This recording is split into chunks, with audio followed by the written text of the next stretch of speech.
Diable Jump. Yo les bros, c'est Goji, j'espère que vous allez bien. On se retrouve aujourd'hui pour une nouvelle vidéo, un nouveau QOP, le 7ème épisode. Je suis très content de le faire avec vous. Et aujourd'hui, donc, on a capté encore 5 questions que vous m'avez posées dans les commentaires. N'oubliez pas, pour participer, vous avez juste à poster un commentaire avec le hashtag QOP. Et c'est très important, comme ça me permet de mieux retrouver les commentaires ciblés. Les sujets de la vidéo d'aujourd'hui seront particulièrement intéressants. J'ai trop hâte d'en parler avec vous. On parlera donc de l'avenir de Kaido et de Big Mom, d'un éventuel volcan caché sous Wano Kuni, l'intérêt d'un voyage temporel et qu'il revienne plus tard dans One Piece, le live action de One Piece justement qui a été annoncé, et aussi et surtout le fruit du démon de l'eau, de l'élément eau. Yes, on va en parler. On va commencer dès à présent. Merci à vous de regarder ces épisodes, de autant les aimer, ça me fait grave plaisir. Et puis c'est parti. Alors, question de Tutus. Salut Goji, j'aime beaucoup tes vidéos, c'est le petit plus après le scan tant attendu. Merci beaucoup bro. Ma question est la suivante, que penses-tu de l'avenir concernant Big Mom et Kaido, sachant que je vois Maloda tuer des personnages et que pourtant, les deux doivent finir par sortir du tableau. C'est vrai que le cas de Kaido et Big Mom est un peu particulier, parce que comme tu le dis, tuer des personnages n'est pas aussi simple que ça, parce que justement Oda a vraiment pas mal de mal à faire ça, vous vous rendez pas compte, mais les Mugiwara, les gentils, les alliés, n'utilisent jamais le terme tuer. Il disait que sa grand-mère, quand il avait commencé One Piece, elle lui avait dit de ne pas utiliser ce mot à tort et à travers, car justement c'était un mot fort, et lui-même avec le temps il s'est dit bon, c'est vrai qu'en perdant des gens de ton entourage, tu remarques que on peut pas utiliser des mots de tuer, de choses comme ça aussi facilement et aussi aisément. Et dans une autre interview, il s'était aussi confié sur le fait que Luffy ne tue pas ses personnages, ne tue pas ses ennemis. Car déjà, rien que pour lui, les battre et leur laisser la vie sauve, c'est leur donner une seconde chance de justement réaliser leurs rêves. Donc il y a vraiment toute une symbolique autour de ça. Luffy ne tue pas ses ennemis et il ne tuera sans doute pas Kaido du coup. Cependant, oui, Kaido, je pense, lui, il doit mourir car il a été introduit justement avec ce désir. La première introduction qu'on a réellement vue de Kaido, il a sauté du nid de Céleste pour justement s'écraser et essayer de mourir en vain. Big Mom, elle, c'est différent. Elle a tout un univers autour d'elle et elle a pas réellement ce besoin de mourir. Au contraire, son rêve, elle, c'est de vivre en paix, étonnamment, avec toutes les races réunies du monde. C'est vraiment un rêve qui est plutôt justement pacifique et qui est d'ailleurs très honorable. Donc si Kaido meurt, lui, il laissera une légende de la plus puissante des créatures. Cependant, toutes les mythologies orientales s'accordent sur le fait qu'un dragon est immortel. Du coup, Kaido n'est peut-être pas tant destiné à mourir que ça finalement, justement à cause de ce fruit du démon. Et peut-être même que si Kaido est invulnérable actuellement, s'il est immortel, c'est à cause de ce fruit du démon, du dragon, qui lui donne cette immortalité, cette invulnérabilité. Et du coup, ça serait intéressant que d'un côté, Kaido, malgré le désir de mourir, il ne puisse pas le faire. Et que du coup, il est destiné à errer sur Terre et à vivre jusqu'à la fin des temps. Bien sûr, je doute quand même, et je pense clairement que Kaido va perdre son premier combat. Le problème, c'est que, est-ce qu'il va mourir pour autant? Pas des mains des alliés, non, mais éventuellement de quelqu'un qui pourrait réellement le tuer, comme un personnage comme Barbe Noire par exemple. Big Mom, elle par contre, elle va chuter. Je pense vraiment que son grade de Yonko sera remis en question à un moment ou l'autre de l'histoire. Luffy de toute façon a bien dévoilé son désir de battre tous les Yonko. Donc ouais, je pense réellement que Big Mom, elle, à un moment ou l'autre, finira par sortir de ce grade d'empereur, peut-être même justement après avoir réalisé son rêve de réunir toutes les races du monde. Par contre, à mon sens, Katakuri, lui, va reprendre le contrôle de la famille, va reprendre les rênes.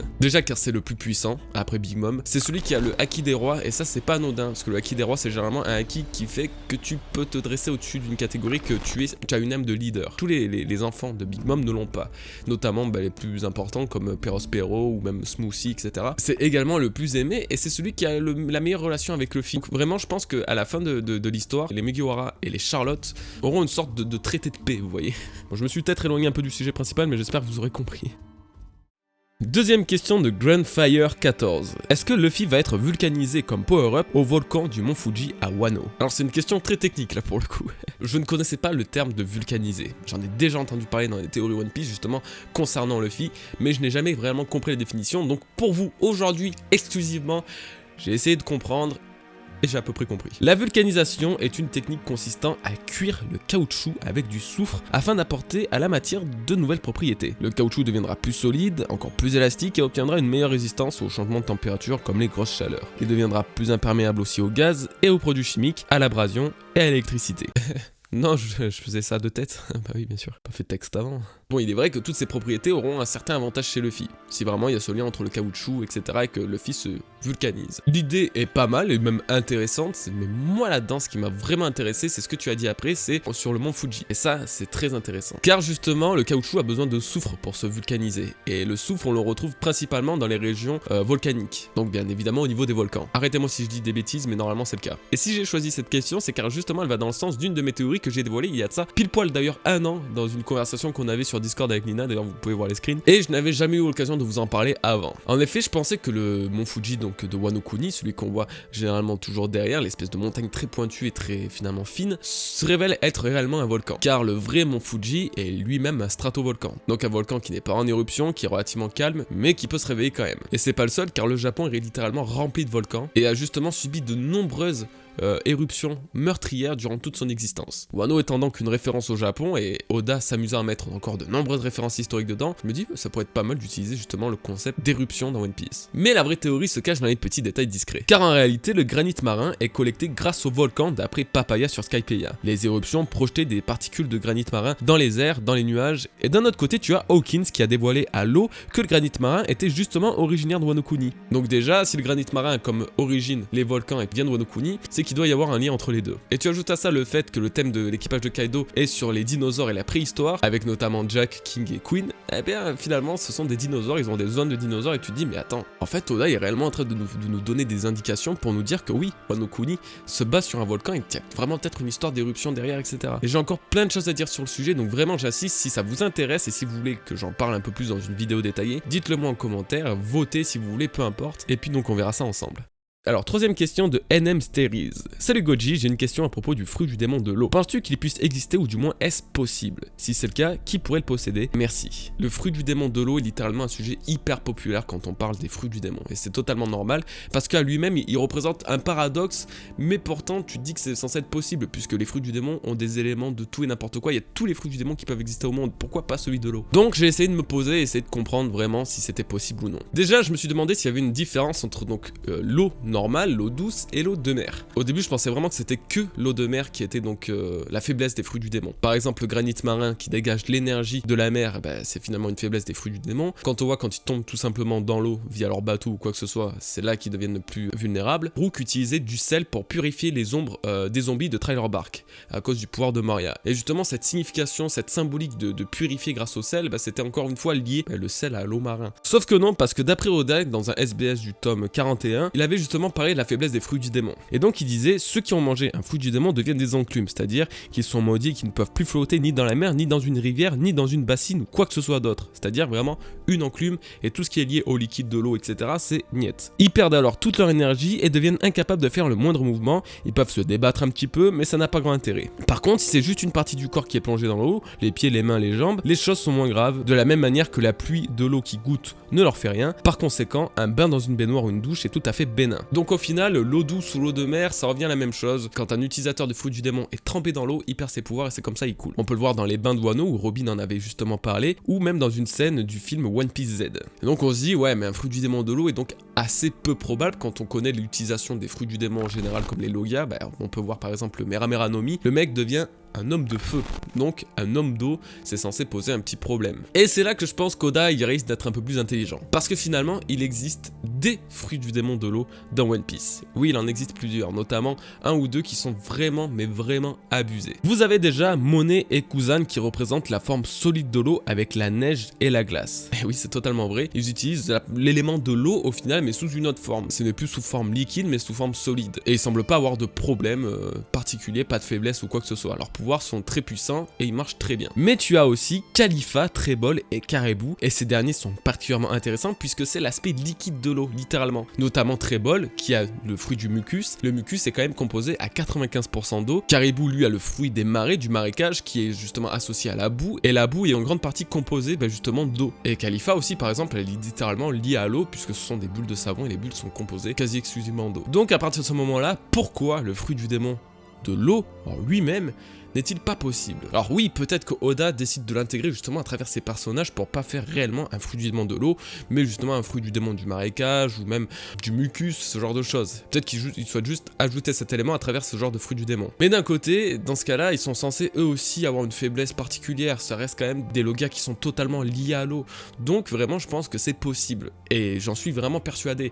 D'ailleurs, même si Oda n'a pas vraiment envie de faire un Logia de l'eau, il peut faire un paramessien qui peut contrôler l'eau par exemple. Et ça serait littéralement vraiment le fruit du démon ultime. Il pourrait le contrôler à son bon vouloir, un peu à la façon finalement des hommes poissons quand ils créent des trombes d'eau marine comme ça, il pourrait faire un peu la même chose. Ce qui serait intéressant, ça serait des petites variantes concernant ce fruit du démon précis, par exemple, que ce soit le seul parmi les fruits du démon à ne pas avoir la faiblesse de l'eau. Et ça serait vraiment cool. Ça n'empêche pas qu'il y ait la faiblesse du haki de l'armement, tout ce qui est lié à l'eau ne soit pas affecté par le fruit du démon de l'eau. Alors oui, je pense qu'il va apparaître, je pense qu'il peut exister, et si Oda nous l'a pas encore dévoilé, alors que justement il nous met des fruits du démon qui sont liés à l'eau d'une façon ou d'une autre, c'est peut-être qu'il garde pour un personnage très précis, et qu'il apparaîtra justement à la fin de l'histoire, avec un pouvoir littéralement dévastateur. En termes de personnages, honnêtement, je pourrais pas répondre, je sais pas. Ça pourrait être des personnages comme Shanks, par exemple, on sait pas, Scopper Gaban, je dis un peu n'importe quoi, mais vous voyez, c'est vraiment des personnages qui sont singuliers, et dont on ne soupçonne pas réellement non plus la présence d'un fruit du démon. Donc, tout reste à voir, mais c'est super intéressant comme sujet, et je pense avoir un peu répondu globalement.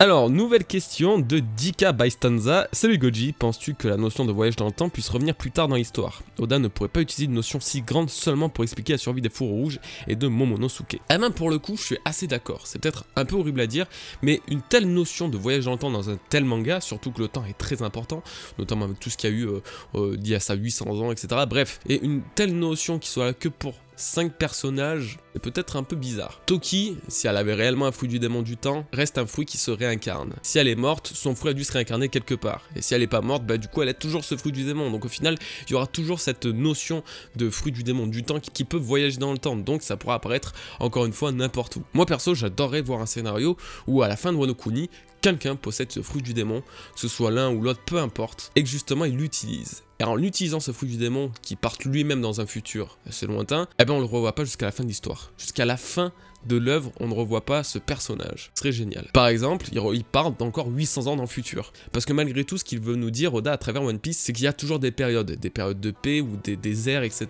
Il y a de ça plus de 800 ans, le monde était en paix, tout allait bien. À un moment, ça s'est mis à dégringoler. Dans quelques années, dans l'histoire du manga, le monde va revenir en paix grâce à Luffy, mais qui nous dit que cette paix va perdurer. Je pense que la paix sera une notion très éphémère, encore une fois, et qu'une fois que Luffy ne sera plus de ce monde, ou du coup qu'il y aura un nouveau méchant qui sera introduit dans One Piece, mais je te parle de ça dans plusieurs centaines d'années, hein. Eh bien voilà, il y aura toujours besoin d'un messager qui soit là pour donner un véritable message aux gens. Donc moi je suis assez d'accord et je me dis que Oda il sait à quel point une notion de voyage dans le temps est importante, notamment dans son œuvre, et je pense pas qu'il ait utilisé, qu'il ait introduit juste pour ça. Un pouvoir introduit durant l'arc, un des plus gros arcs de One Piece, personnellement, je pense qu'il nous en réserve beaucoup plus.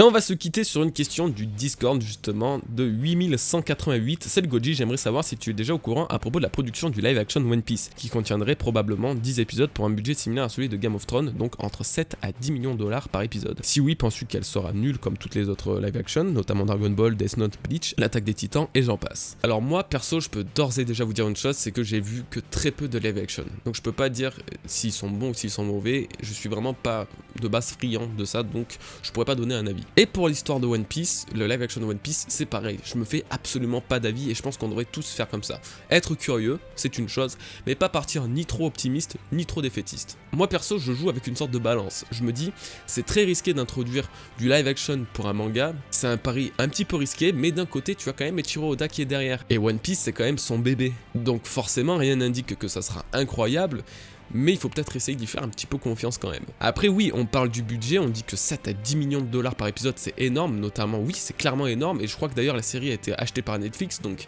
il y a quand même un certain pseudo-gage de qualité malgré tout, ça c'est vite dit mais bon voilà, c'est pas n'importe qui non plus qui s'en occupe, mais le budget ne veut absolument rien dire, parce que justement Game of Thrones c'était très beau, ok, mais la dernière saison en termes de scénario, bon hein, voilà. Vous voyez, au final, est-ce que ce serait pas mieux un bon scénario avec un budget légèrement moindre plutôt que beaucoup de budget dans quelque chose qui n'est finalement pas si intéressant que ça. Que ce soit très beau, mais que ce soit juste beau. Moi, ça dépend. Vraiment, je pars du principe de me faire aucun préjugé tant que j'ai rien vu, tant que je ne sais absolument rien. Très risqué comme pari ce qu'ils ont fait, et je suis bien d'accord avec vous. Mais quand je vois qu'il y a des gens qui sont totalement là à rabaisser la série avant même de l'avoir vue, je pense que ça donne pas une super image non plus de la communauté, et c'est pas ouf. On est plus intelligent que ça. Le tout est juste d'attendre, et si c'est claqué au sol, ben on pourra dire que c'est claqué au sol. Mais si c'est bien... Voilà. Donc ouais, moi je suis juste curieux et j'attends tout simplement de voir. Et bien voilà les bros, je pense que cette vidéo est plus ou moins terminée. J'espère que j'aurai répondu à vos questions, que ça vous aura plu. Si c'est le cas, n'hésitez pas à laisser un petit pouce bleu, ça serait vraiment topissime. N'hésitez surtout pas à commenter votre prochaine question avec le hashtag QOP, c'est très important pour le référencement, pour que je puisse m'y retrouver. Et puis voilà, on se dit à très bientôt pour une nouvelle vidéo. En attendant, portez-vous bien. Peace les bros.